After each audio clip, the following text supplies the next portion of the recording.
Il faut que les managers soient sensibilisés, qu'ils soient convaincus du bienfait de prendre soin d'eux-mêmes pour mieux prendre soin de leurs équipes. Et comment on fait pour convaincre les managers qui sont souvent des Wonder Woman et des Superman?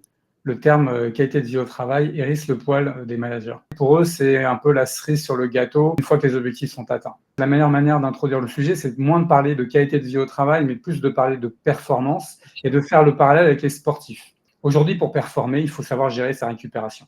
Donc, il y a énormément de choses que la data permet de révéler, mais globalement, finalement, une meilleure connaissance de soi permet de nous adapter pour mieux performer et se sentir mieux.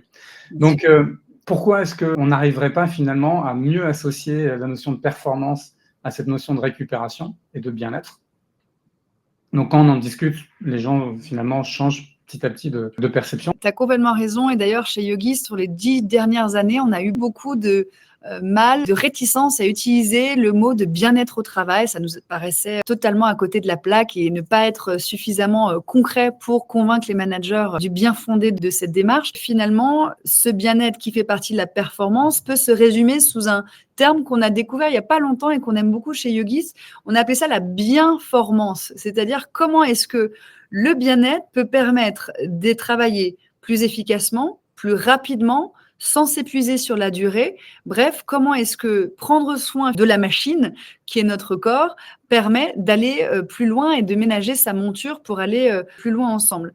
Et c'est vrai que lorsqu'on arrive, nous, dans une entreprise, on commence par faire une sensibilisation avec le comité de direction, puis avec la communauté des managers pour les convaincre de cela, d'abord pour eux, et ensuite pour leurs équipes, pour qu'ils se rendent compte qu'ils sont responsables de fournir à leurs collaborateurs un cadre de travail propice à un travail de qualité.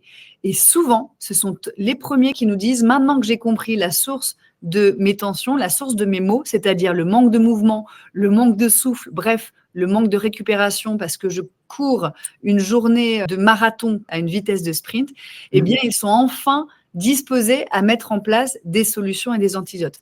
Mais ça passe quand même par un moment de prise de conscience, par la pratique et par parfois la douleur. Et c'est bien évidemment regrettable.